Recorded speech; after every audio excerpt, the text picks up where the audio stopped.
Warahmatullahi wabarakatuh. Alhamdulillah, alhamdulillahirabbil alamin wa bihi nasta'in ala umuri dunya waddin. Asyhadu an la ilaha illallah wahdahu la syarikalah wa asyhadu anna Muhammadan abduhu wa rasuluhu la nabiyya ba'da. Alhamdulillah telah hadir di hadapan kita semuanya, ustaz kita, guru kita yang akan mengisi kajian rutin tiap bulan, khususnya terkait dengan tafsir tematik pendidikan dalam perspektif Al-Quran. Alhamdulillah, ini semua merupakan kenikmatan dari Allah Subhanahu wa Ta'ala dengan kesibukan beliau yang luar biasa sekali, tetapi masih menyempatkan untuk berbagi ilmu, untuk sharing ilmu dengan guru-guru tazkiyah ini. Kedua kalinya salawat serta salam semoga tetap terlimpahkan kepada junjungan kita Nabi besar Muhammad SAW, tentunya yang menjadi suri tauladan bagi kita semua, yang mana tugas-tugasnya kita warisi, yaitu berdakwah dan mengajarkan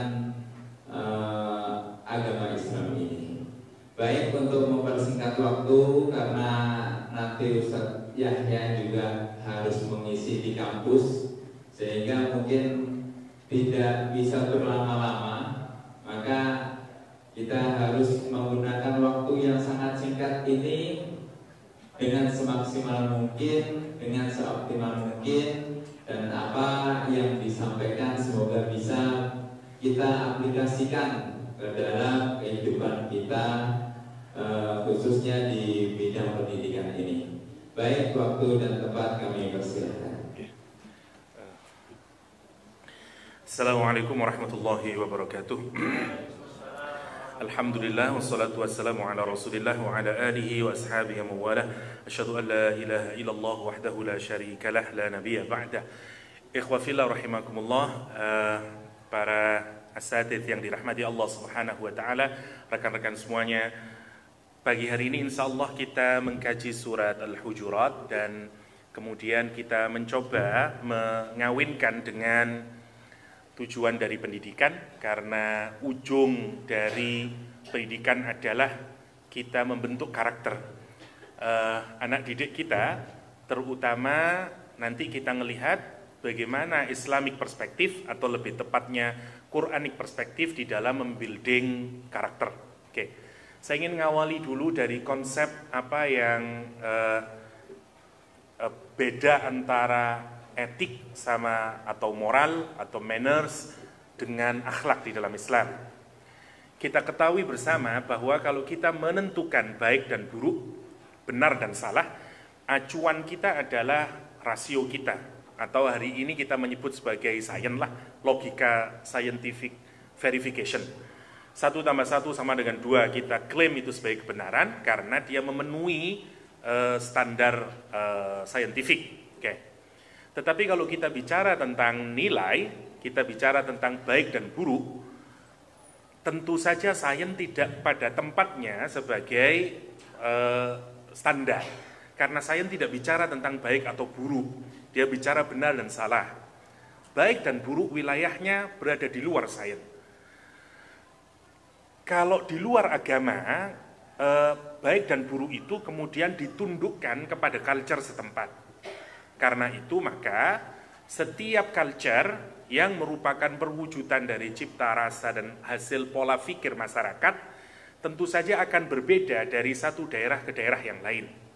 Karena itu misalnya LGBT bagi kita adalah sesuatu yang menjijikkan, tapi bagi orang Belanda LGBT adalah sesuatu yang sah-sah saja. Ini bukan masalah saintifik, tapi persoalannya adalah kembali kepada konsep etika. Dalam perspektif barat, etika itu, baik buruk itu disandarkan kepada kesepakatan bersama di sebuah masyarakat. Maka klaimnya kemudian, jika ada masyarakat yang heterogen, yang berbeda-beda culture-nya kumpul dalam satu wilayah, apa yang harus kita lakukan? Biasanya pendekatannya kalau di barat ada dua, satu pluralisme, yang kedua multikulturalisme. Bahkan di pendidikan kita, multikulturalisme sudah diambil sebagai bagian yang harus diajarkan di dalam sekolah. Bedanya adalah multikulturalisme kalau dimudahkan, pluralisme kalau dimudahkan seperti melting pot, seperti sayur asam, yang semuanya seperti jus, yang semuanya di-blended jadi satu. Misalnya ada gulanya, ada macam-macamnya, tapi blended jadi satu, dan dia melting pot. Masing-masing semua memberi dan masing-masing semua merelakan bagian untuk diambil karena di-blended. Itu pendekatan dulu. Tapi pendekatan ini dirasa tidak adil karena selalu saja ada yang superior dan ada yang inferior di dalam proses blending itu. Maka pendekatan yang kedua yang dipilih adalah multikulturalisme. Bahkan sekarang saya tidak tahu pada tingkat, tapi di kampus misalnya, itu sudah wajib ya pendidikan multikulturalisme. Idenya kalau multikulturalisme adalah bukan lagi melting pot, tapi salad bowl, mangkok salad, atau kalau kita jangan salad lah, rujak cingur, nah kira-kira begitu. Ya. Rujak cingur, masing-masing eksistensinya tidak berubah sendiri-sendiri dia, tapi mix ya, untuk membentuk satu kesatuan. Dia tidak menggerus satu sama lain, tapi dia berposisi sendiri-sendiri, tetapi dia blend, dia menyatu ya, seperti salad atau seperti rujak cingur atau seperti apa, seperti rujak cingur satunya gado-gado, seperti gado-gado ya. Lah, yang menarik nanti kalau kita hubungkan dengan Islam, ini kan persoalannya karena kita tidak punya standar yang bisa kita jadikan rujukan bahwa ini yang paling baik dan ini yang paling buruk. Kenapa? Karena kembali lagi kepada culture, dan culture itu relatif. Karena itu kita mensepakati ada cultural relativism. Dan orang tidak boleh menyatakan misalnya, contoh kecil misalnya, orang Indonesia, kita Jawa misalnya, untuk menyebut orang gila, begini kita. Orang Filipina nyebut orang gila begini dia. Dan kita tidak bisa mengklaim, oh, salah begini ini. Dan itu masalah cultural. Ya. Orang Australia misalnya, kalau kita sedang mau mengeluarkan ingus kita, sedang mau ingus berhadapan dengan orang lain, maka orang Jawa misalnya, kita lebih baik menahannya kalau kita berada dalam satu rapat. Karena tidak merupakan aib kalau kita mengeluarkannya saat kita rapat. Sehingga kita biarkan untup-untup itu. Oke. Dan itu baik menurut culture kita. Tapi tidak bagi orang Australia. Menjijikkan bagi orang Australia. Ambil tisu, silakan sekeras-kerasnya meskipun itu dilakukan di tempat yang umum. Bagi mereka, itu baik. Misalnya. Jadi tentu saja ada proses relativitas. Nah, sekarang ini yang penting untuk kita pikirkan, bagaimana dengan akhlak Islam? Apakah akhlak Islam tunduk pada culture setempat, atau nanti bagaimana akhlak itu mestinya diajarkan versi Al-Quranul Karim? Kalau kita sederhanakan, sebenarnya akhlak di Islam melampaui culture. Karena ada bangunan segitiga yang menarik kalau kita pikirkan. Ada Allah sebagai Al-Khaliq, ada makhluk sebagai creature of God, dan ada akhlak. Jadi nilai akhlak itu punya nilai divine, ya, ada nilai ilahiyahnya. Karena dia sebenarnya bersumber dari Allah Subhanahu wa Ta'ala. Dan kalau bersumber dari Allah, maka dia menjadi absolut. Ya.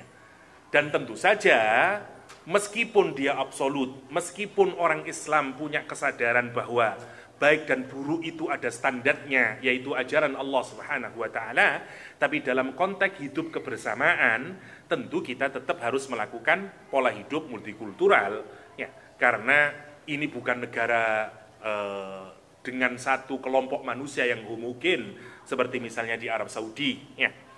Tetapi ini negara yang heterogen. Karena itu, tapi tentu orang Islam nanti harus dibentuk, karakternya adalah dia punya standar untuk menilaikan baik dan buruk, meskipun pada waktu yang sama dia bisa toleran terhadap orang lain. Ya, misalnya LGBT katakanlah, orang mukmin tidak boleh menyatakan bahwa itu bagian dari relativisme budaya. Kita harus tegas menyatakan dalam diri kita, prinsip kita, akhlak kita menyatakan that's wrong.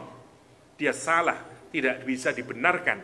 Meskipun dalam konteks hidup bermasyarakat, misalnya kalau jenengan menjadi warga negara di Belanda sana, you akan oke lah, let them be, biarkan saja misalnya, karena memang dibolehkan oleh negara.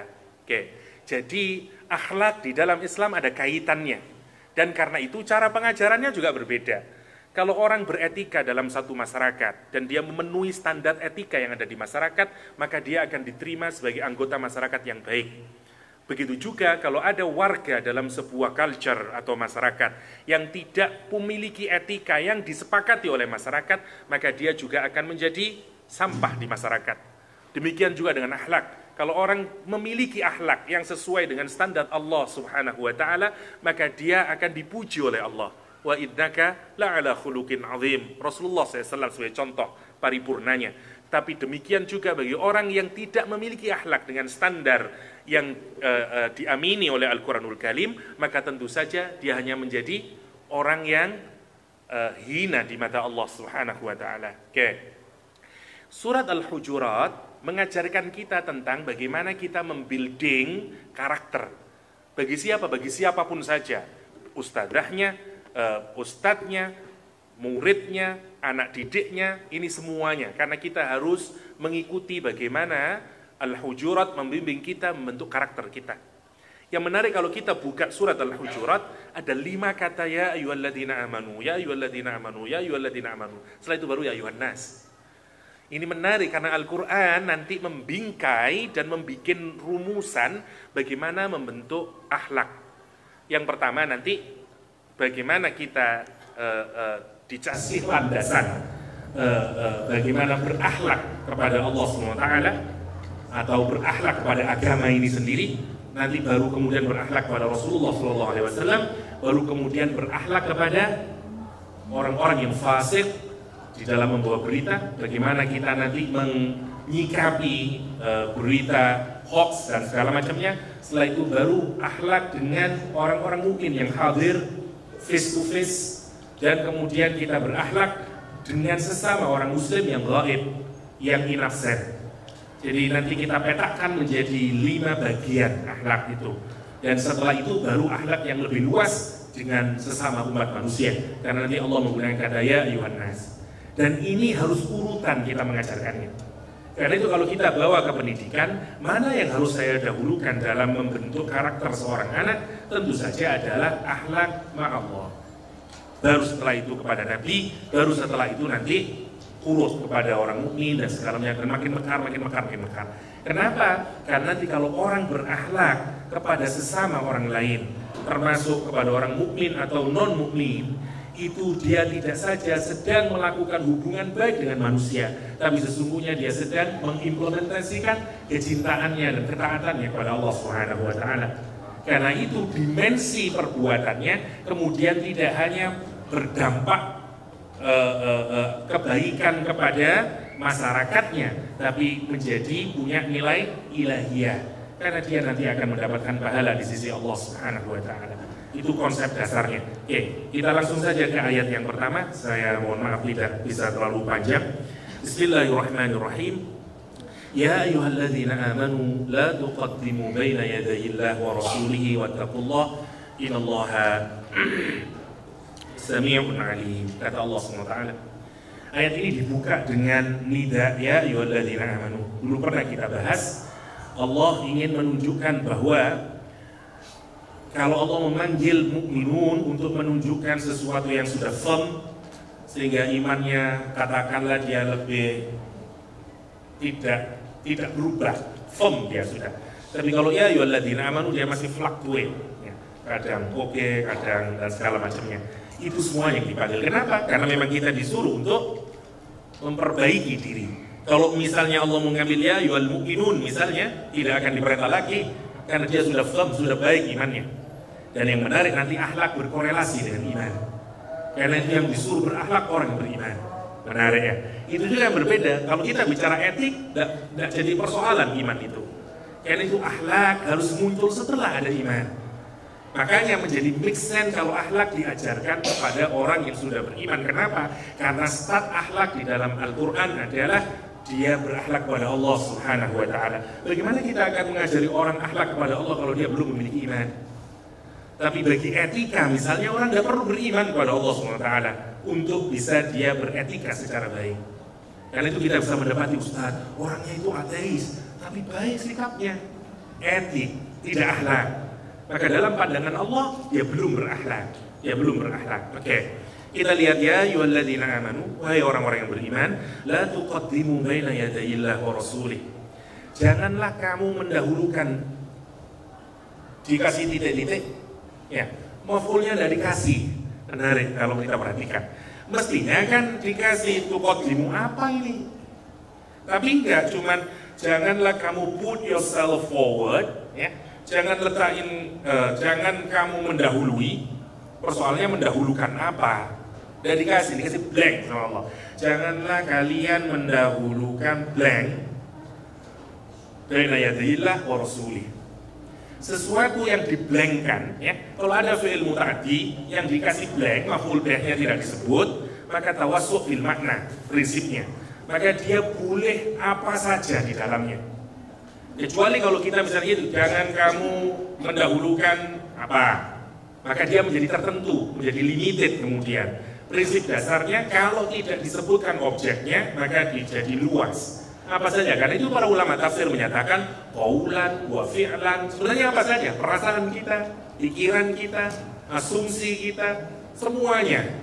Tidak boleh mendahului Allah, tidak boleh mendahului Rasulullah SAW. Bahkan nanti berjalannya saja, para ulama bahkan, kalau saya lihat Abu Dzar Al-Ghifari berjalan mendahului Abu Bakar As-Siddiq, ditegur oleh para sahabat, hei, gak ada makhluk paling baik setelah Rasulullah Abu Bakar As-Siddiq. Kenapa kok berjalan mendahului Abu Bakar As-Siddiq? Sampai segitunya lah tuqaddimu baina yadillah wa rasulih. Karena nanti sampai ke sana turunannya. Ya, sampai kalau kita lihat kenapa dalam tradisi ulama misalnya, ulama itu para santri tidak berani mendahului kiainya, bahkan dalam perjalanan. Kan itu turunan dari la tuqaddimu baina yadillah wa rasulih. Saya tidak tahu bagaimana itu kalau diajarkan di dalam praktek sekolahan, karena bahkan di masyarakat yang sudah dewasa, kampus misalnya, itu tidak bisa berjalan karena memang beda pendekatannya kalau kita lihat. Apalagi dengan sekarang, guru itu sudah mulai direndahkan derajatnya, bukan direndahkan dalam pengertian seakan-akan guru dihilangkan rasa bebannya untuk menjadi uswatun hasanah, karena guru itu kan fasilitator. Kalau guru enggak, digugu dan ditiru, takut dia, karena dia harus beramal yang keren, harus jadi uswah. Kalau sekarang nggak fasilitator, ya hanya sharing. Ya. Jadi kemudian seakan-akan menjadi guru hanyalah transfer knowledge, menemani untuk belajar, tapi tidak memimpin uswah ke sana. Padahal itu bukan begitu kalau kita lihat dalam konsep Islam. Bayangkan dulu nama kita disebut dengan guru yang belajar kepada kita murid. Satu istilah dalam tasawuf yang khusus, murid. Bukan disebut dengan tolib dulu di Indonesia. Dan kalau dia sudah lulus dikasih ijazah. Ya.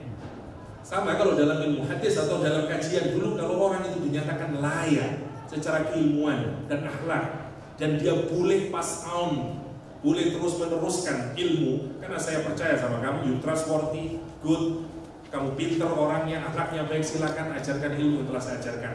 Ijazah. Ya, sekarang ijazah mengalami erosi makna. Ya. Wah, dapat ijazah untuk mahabbah sekarang. Padahal dulu enggak, ijazah sekarang jadi ilmu kesaktian. Bayangkan itu menarik. Dulu tidak. Dulu bersangkut dua hal, intelektualitas dan spiritualitas. Hari ini kita mulai dipisahkan. Spiritualitas urusan yang lain, bukan urusan dalam pendidikan. Pendidikan urusannya intelektualitas. Bayangkan. Kan itu yang harus kita pikirkan. Dalam agama ini, ya akhlak, etika itu embedded, satu kesatuan dengan apa yang kita kenal hari ini dengan pendidikan karakter atau akhlak. Ya. Oke, kita lihat dulu. La tuqaddimu baina yadayillah. Apa yang tidak boleh kita dahulukan, apa saja. Jangan sampai kita punya pikiran mendahului Allah dan Rasulnya. Jangan kita meletakkan ucapan kita lebih dari Allah dan Rasulnya. Jangan letakkan sikap kita dari Allah dan Rasulnya. Nanti menarik kalau kita hubungkan dengan pendidikan. Berarti kita tidak boleh Ustaz ya berpikir, kenapa sih babi kok diharapkan? Kenapa sih? Nah, nanti kita lihat ke sana. Bagaimana terus menertibkan cara berpikir ini kemudian? Tetap kritis, tapi bagaimana kemudian menundukkan pada konsep la tuqaddimu baina yadayillah wa rasulih. Wattaqullah, dan bertakwalah kepada Allah. Jadi orang itu dianggap takwa kalau dia melakukan ini. Kalau dia la tuqaddimu baina yadayillah wa rasulih. Ya. Dan ujung ayatnya menarik. Innallaha sami'un 'alim. Allah Maha mendengar kerentak pikiranmu, apa yang kamu ucapkan, apa yang tidak kamu ucapkan, apa yang kamu perbuat, apa yang tidak kamu perbuat, yang semuanya itu mendahului Allah dan Rasulnya. Allah witnessing, Allah observing, Allah tahu semuanya itu yang menarik untuk kita pikirkan. Case ayat ini berkenaan sebenarnya dengan kisah rombongan Banu Tamim. Ayat ini kira-kira, surat ini turun tahun ke-9 Hijriah kalau saya tidak keliru. Sudah well established masyarakat Islam di Madinah. Ya, Makkah sudah dikonquer, sudah futuh Makkah, sudah selesai Makkah. Sekarang suku-suku Arab mulai masuk Islam. Bani Tamim datang kepada Rasulullah SAW meminta siapa yang lebih pantas untuk dijadikan pemimpin di kalangan mereka. Sekarang bayangkan, Abu Bakar As-Siddiq kemudian mengusulkan, kata Abu Bakar As-Siddiq, Amir al-Qaqqa, kata dia, jadikan saja siapa Qaqqa, kata dia, untuk menjadi pemimpin. Kata Abu Bakar As-Siddiq, Amir al-Qaqqa bin Ma'bad. Yang paling cocok ini untuk jadi pemimpin, amirnya Bani Tamim, Qaqqa bin Ma'bad. Umar kemudian menyatakan, Amir al-Aqra bin Habith, kata dia, Aqra saja yang jadi pemimpin. Abu Bakar mendengar reaksi Umar bin Khattab. Abu Bakar kemudian menyatakan, ma aradta illa khilafi. Kamu itu cuma mau menyelisih saya saja kamu. Umar kemudian menungkas kembali dan menyatakan, ma aradtu khilafak. Enggak, aku tidak mau berselisih dengan kamu. Cuma memang Aqra menurut saya lebih tepat daripada Qaqqa. Maka mereka kemudian saling bertikai, beradu pendapat antara mengunggulkan Qaqqa atau mengunggulkan Aqra, namanya susah sekali ya, Qaqqa sama Aqra ya. Sampai kemudian suaranya lebih tinggi dari suara Rasulullah SAW turun ayat ini. Hikmah pertama sebelum kita bawa ke pendidikan. Orang yang baik kalau melakukan kesalahan ditegur oleh Allah SWT langsung. Kalau kita bukan orang yang baik, kalau kita melakukan kesalahan, Allah tidak ingatkan kita. Semakin kita ditinggal oleh Allah, semakin kita melakukan perbuatan maksiat dan kita tidak diperingatkan, itu tanda kita sedang dijerumuskan oleh Allah. Karena itu Ibnu Athaillah menyatakan, kata Ibnu Athaillah, takutlah kalian dengan kebaikan yang diberikan oleh Allah, tapi kejelekanmu terus kamu lakukan terus. Karena itu sebenarnya adalah istidraj yang diberikan oleh Allah tanpa kamu sadari. Kalau ada orang berbuat kesalahan, maksiat, tapi gak ada teguran, itu tanda Allah biarkan dia. Ya, karena itu kita diminta untuk takut oleh Ibnu Athaillah. Benar Ibnu Athaillah kalau kita pikirkan. Sekarang kita bayangin, Umar sama Abu Bakar adalah orang paling terbaik ba'da Rasulullah SAW. Yang harus kita pikirkan adalah kesalahan Umar sama Abu Bakar apa? Dan nanti kita harus dudukkan kesalahan ini tidak seperti kesalahan kita. Masing-masing orang punya salah. Tapi nanti mari kita bandingkan level kita di mana dengan Umar dan Abu Bakar As-Siddiq. Saya tanya, yang mereka usulkan ini sebenarnya berkaitan tidak dengan kepentingan pribadi mereka? Ya ada. Mereka ini cuma usul, ini urusan kaum, satu kaum. Dan mereka mengusulkan calon karena mereka itu yang paling terbaik. Niatnya baik. Yang diusulkan juga bukan persoalan nafsu, berangkat dari pikiran dan data. Mungkin kalau bahasa kita sekarang ya, enggak, menurut saya penilaiannya gini Qaqqa bin Ma'bad. Kata menurut Khattab enggak, menurut saya Al-Aqra bin Habith. Oke. Kalau kita lihat debat yang dilakukan oleh kedua orang ini, fine. Debatnya bukan sesuatu yang buruk, bukan sesuatu yang bernilai maksiat di dalam agama. Bagus, milih pemimpin. Kesalahannya cuma satu, dia bersuara lebih keras sebelum Rasul memutuskan. Dan ini yang harus kita lihat sebagai paradigma ya, seperti para ulama menyatakan, Hasanatul abrar, sayyiatul muqarrabin. Ya. Kebaikannya orang yang baik masih merupakan kejelekannya orang yang dekat dengan Allah SWT. Simaklah kritik Al-Quran terhadap Abu Bakar As-Siddiq. Itu kalau kita pikirkan, Masya Allah, ya Allah aja dikritik. Saking apa aja itu? Saking baiknya mereka di hadapan Allah. Kita maksiat gak ada yang kritik. Masya Allah ya, itu saking dekatnya mereka. Seperti Rasulullah SAW. Jangan dipikirkan bahwa mereka ini memiliki dosa sebagaimana dosa kita, ya, tentu saja levelnya berbeda. Itu yang pertama yang harus kita pikirkan. Untuk kita biar tidak salah meletakkan kesalahan yang dilakukan oleh sahabat. Ini kesalahan yang wajar menurut saya. Dan mungkin menurut kita itu sudah perbuatan yang sangat baik dalam standar kita. Yang pertama. Yang kedua, standarnya adalah orang yang baik atau orang yang beriman bukan mereka yang tidak punya kesalahan.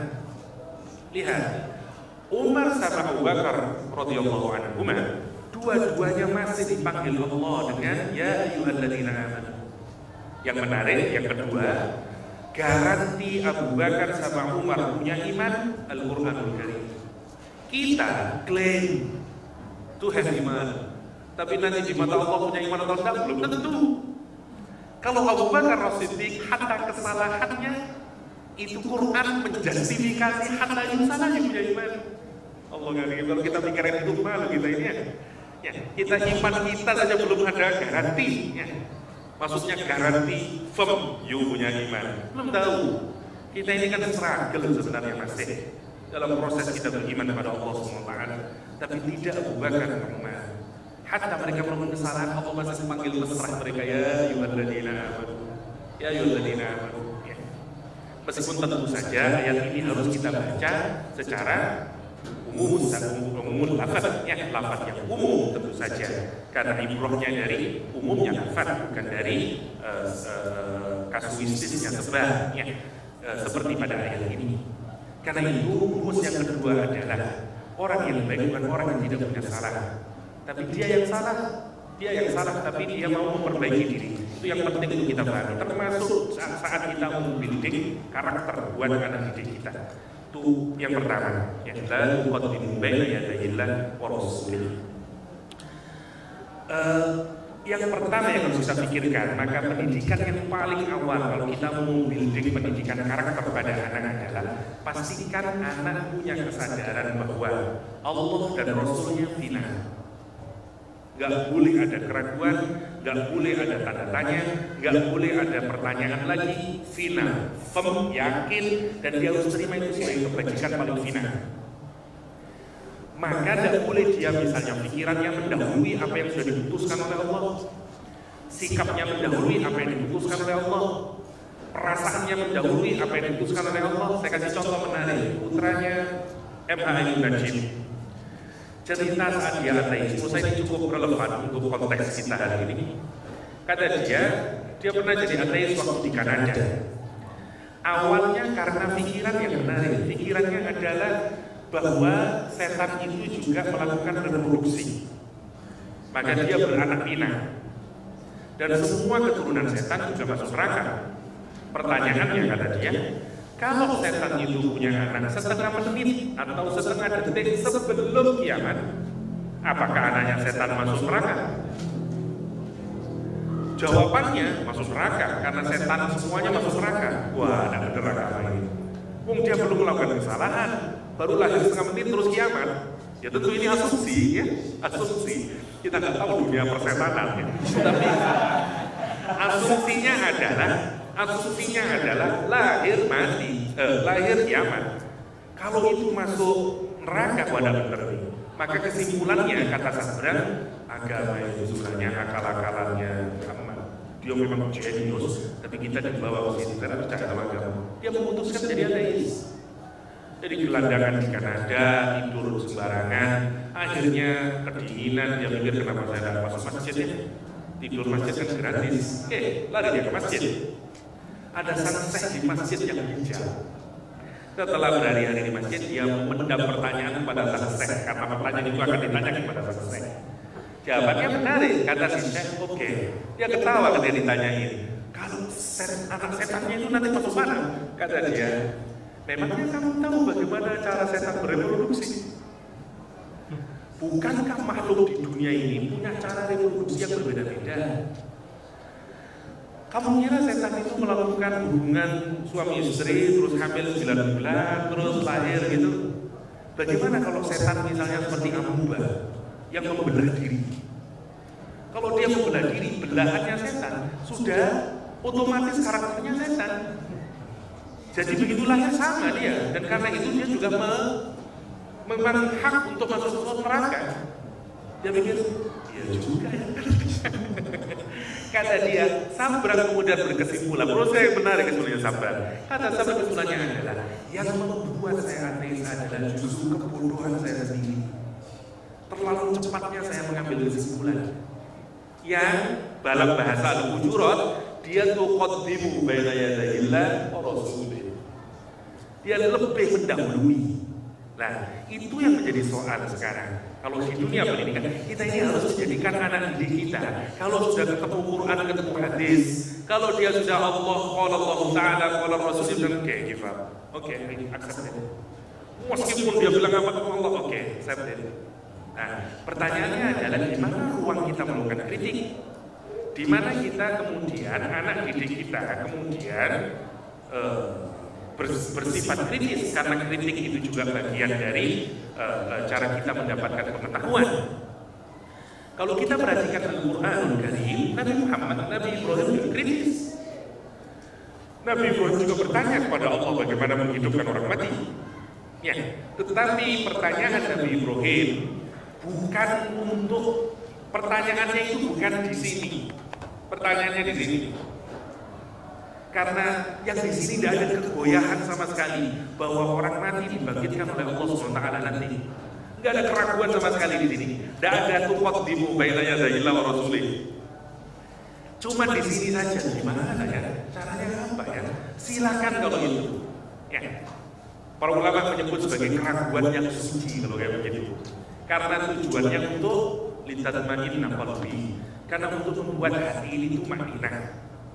Nah, kalau anak didik kita itu berkaitan dengan diktum Al-Quran, hadis, atau apapun yang kita namakan hari ini dengan agama, dia mempersoalkan, silahkan asalkan itu di sini. Berhentinya, nggak sampai di sini. Karena kalau sampai di sini berarti kita salah di dalam mendidik.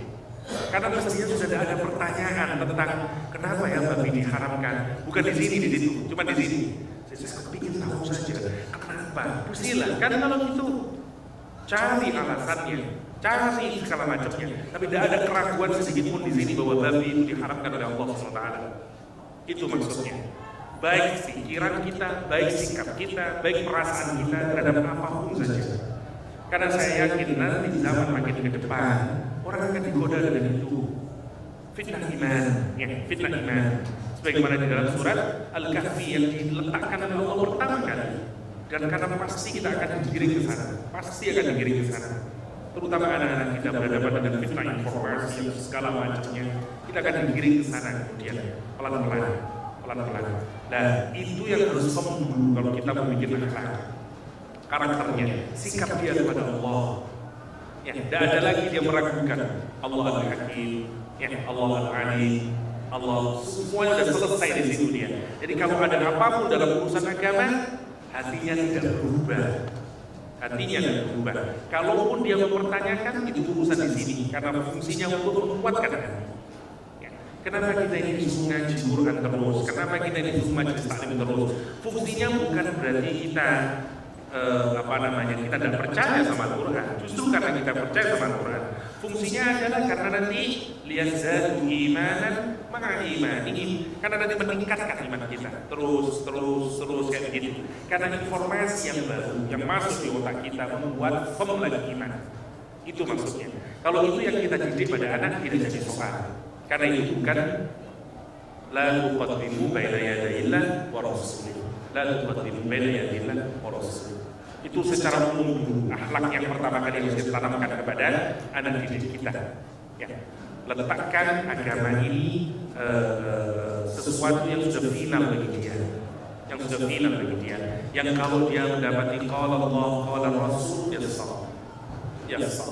Semua orang-orang hebat di dunia Islam, pemikir-pemikir besar semua di dunia Islam berhenti seperti itu. Semuanya begitu. Itu yang kita inginkan hari ini. Yang pertama kali. Orang kalau sudah punya akhlak begitu nanti kepada Allah SWT, maka apapun saja dia terima. Nanti banyak, terutama buat orang sekarang. Kenapa sih zina itu harus hukumannya dalam Quran itu harus dijilid, harus dirajam? Doesn't make sense. Apalagi anak itu habis baca bukunya misal Foucault misalnya, ya di Madness and Civilization misalnya, atau dia habis baca buku Punishment itu, waduh, gini ternyata ceritanya hukuman itu, ada berubah semuanya dia. Itu maksudnya, itu yang harus kita building pertama kali. Karena kalau orang akhlaknya kepada Allah sudah selesai ya, maka selesai nanti ke belakang. Itu yang pertama ya. Ayat yang pertama, ya ayyuhalladzina amanu la tuqaddimu baina yadayillahi wa rasulih wattaqullaha innallaha samii'un 'aliim. Kata Allah Subhanahu. Oke, ayat yang kedua sekarang.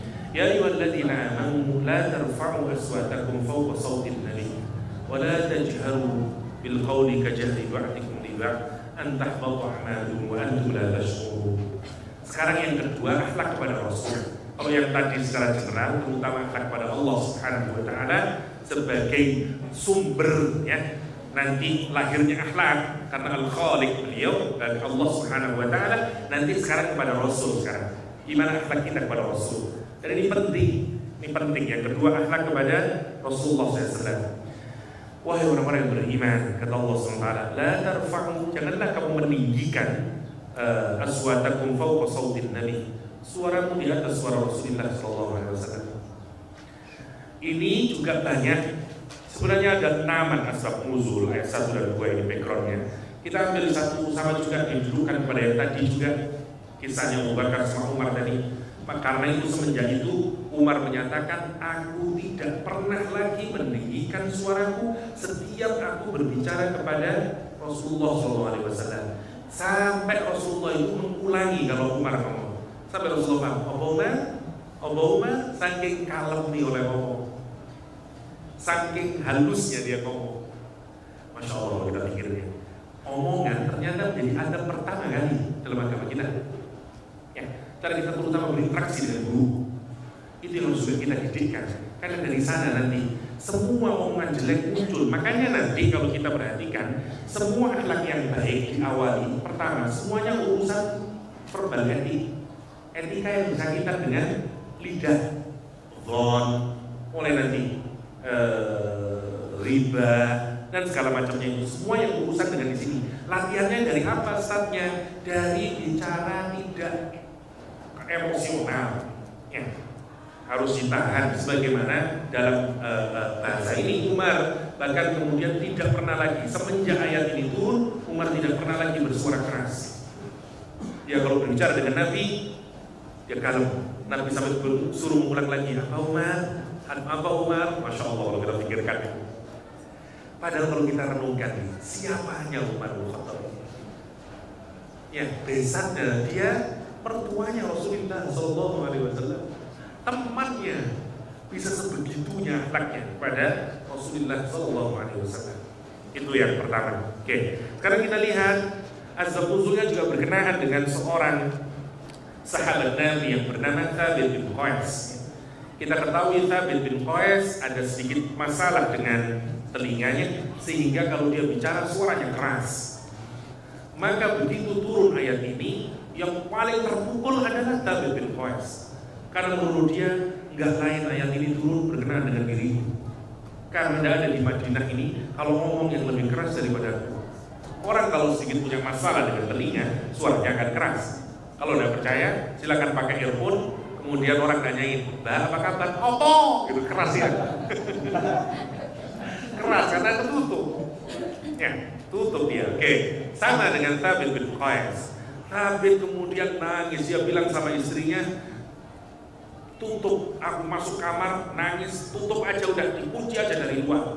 saya tidak akan mau keluar sampai Allah memaafkanku atau Rasul menyuruh aku keluar dan memaafkanku. Dan dia nangis terus. Rasul kehilangan Sabit bin Qais. Rasul bertanya, di mana Sabit bin Qais ini? Ada satu riwayat bertanya kepada Sa'ad bin Mu'adz, Sa'ad bin Mu'adz, kamu kan tetangganya Sabit, di mana dia? Kata dicari, Sabit nangis terus. Kata dia nangis. Dia juga sebagaimana digambarkan oleh Al-Quran, ya, nagi suruh usihim, ya.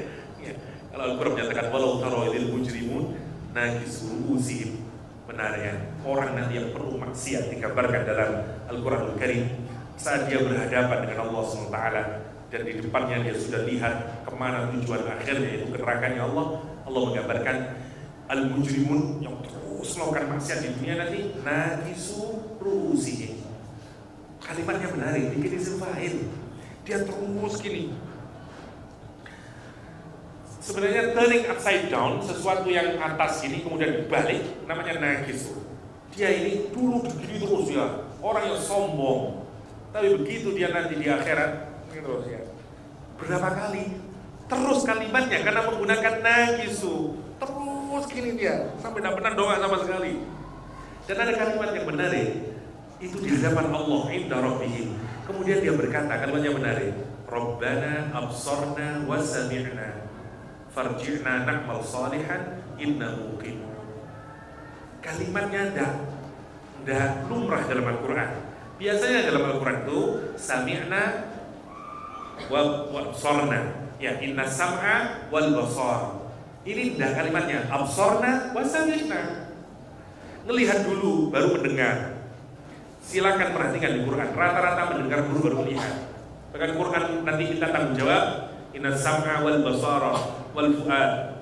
Ini enggak absor. Kenapa? Karena dulu di dunia dia tidak pernah percaya dengan ajaran agama. Kenapa? Ini naksida. Mana buktinya, mana? Tuhan itu kalau ada, mana buktinya? Kan bisa kita lihat, tidak bisa diverifikasi. Ya, seeing is believing. Itu prinsipnya dia. Maka oleh Allah nanti orang yang pandai adalah dia bukan seeing, dia hearing, dia listening, dia mendengarkan. Beda ya, kalau seeing itu tidak butuh akal sebenarnya. Seeing itu sampai ketok terus percaya. Masih bodoh orang percaya. Karena proses seeing itu tidak membutuhkan akal. Sebenarnya tidak butuh usaha. Kalau percaya enggak ono banyu. Dengar sudah percaya kan bodoh teman. Tapi kalau suruh mendengar kemudian percaya, itu berarti sudah diverifikasi di otak. Dengar manusia tak pikir ya, baru dia percaya. Allah menyatakan sama seperti kalau kita naik di jalan tol, ya, nyetel suara Surabaya, kemudian bilang dia tabrakan beruntun. Wah, mobil 10 tabrakan semuanya. Karena itu usahakan hindari turun di tol Waru. Sebaiknya turun tol Sidoarjo. Orang yang beriman dengan al-iman di suara Surabaya, ya, dia menyatakan dia mendengar itu sami'na wa ata'na. Dia turun Sidoarjo, macam dia. Yang satu, hoax. Suara Surabaya hoax. Apa? Saya itu hanya percaya kalau saya melihat. Biasanya nggak ada ini hari Senin, hari Selasa ada macet biasanya. Mau paling itu radio anyaran terus saya dia. Oke, karena dia baru percaya saat dia melihat. Sampai di Waru macet, gerak belakang mobil lagi. Terus dia bilang absorna wa sami'na farjikna ya Allah. Tidak bisa farjikna karena di belakang sudah ada mobil. Allah menggambarkan nasibnya mujrimun di hari kiamat. Saat dia melihat Allah, melihat neraka sekarang, dan dia melihat neraka absorna. Terus dia bilang wasami'na ya Allah. Terus dia bilang farjikna ya Allah. Dan sekarang dia bilang na'mal sholihan. Tidak cukup dia bilang na'mal sholihan, inna muqinun. I definitely, strongly convinced with my statement ya Allah. Saya inna muqinun, itu yuqinun, muqinun. Masya Allah. Ibarat ngomong pulau saniki pun buatan goro ya. Oh, benar pulau saniki. Balik akan teng donya, ngamal soleh kula. Mau kemana? Makanya al-iman di suara Surabaya itu kan ya. Maksudnya begitu maksudnya. Karena itu menarik, ayat itu menarik ya, karena diawali dengan absorna. Tidak ada di Al-Quran yang lain, karena biasanya sami'na. Karena itu para sahabat tidak menyatakan absorna wa atohna, sami'na wa atohna. Kita ini sama, kalau kita ini orang yang pintar sami'na wa atohna ya, sama nanti. Kalau kita misalnya, kenapa babi kok haram? Itu sebenarnya argumentasi apa sih sebenarnya? Absorna. Wis percaya, Allah itu al-alim. Mas, orang itu kalau benar-benar yakin sama Allah, meskipun tidak ada penjelasan, dia terima apapun hukum Allah. Allah al-hakim, Allah al-alim. Mau penjelasan apa lagi? Tidak cukupkah Allah yang maha alim itu bikin aturan dan itu pasti baik untuk dirimu? Sebenarnya kalau dipikir iya ya, mereka juga goblok ya. Misalnya kalau kita ini alumni SD, ada orang dapat Nobel, terus ngomong tentang itu, terus saya nggak percaya sama kamu. Ya kepleknya kita itu namanya kan gitu loh aslinya. Saking kepleknya kita. Hari ini ada Nobel Fisika, sekarang sudah bisa memindahkan pakai laser. Nanti tidak tahu ya 10 tahun, 50 tahun ke depan orang pindah tidak pakai mobil, jadi pindah gitu. Allah alam ya Allah kayak apa ilmu pengetahuannya Nobel Fisika 2018 ya. Mampu mindahin benda dengan sinar laser ya, terus bagaimana nanti ke depan ya. Nanti bisa hilang orangnya jadi Masya Allah kita pikirkan. Oke, jam berapa ini? 9.40 ya.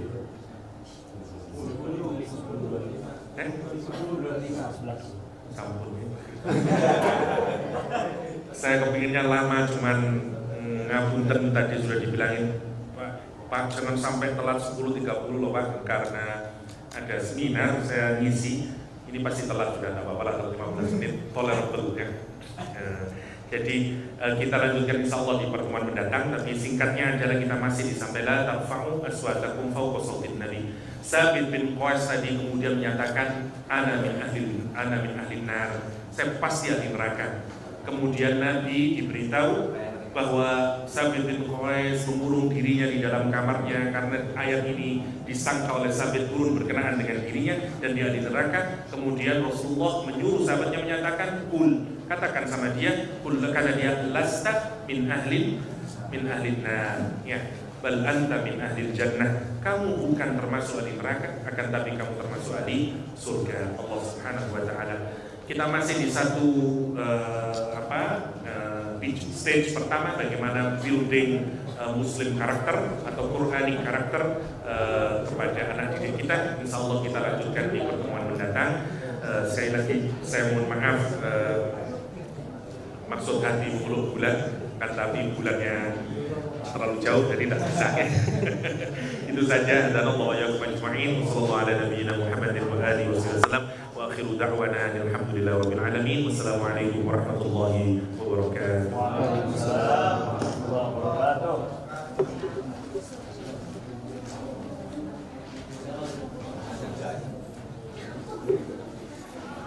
Oke, kita berdoa bersama-sama semoga kita dijadikan oleh Allah orang-orang yang tidak mendahulukan diri kita, pikiran kita, akal kita, sikap kita terhadap agama ini. Karena kita taat kepada Allah dan Rasulnya, kita letakkan apapun yang ada dalam Al-Quran dan Sunnah Rasulullah SAW sebagai guide dalam hidup kita.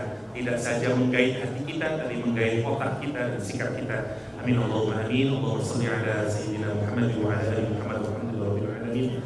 Allahumma aslih dinana alladhi huwa ismatu amrina wa aslih dunyana allati fiha ma'ashuna wa aslih akhiratana alladhi la yamut waj'al hayata ziyadatan lana min kulli khair waj'al mawta rahatan lana min kulli shar. ربنا آتنا في الدنيا حسنة وفي الآخرة حسنة وقنا عذاب النار وادخلنا الجنة مع الأبرار يا عزيز يا غفار يا رب العالمين.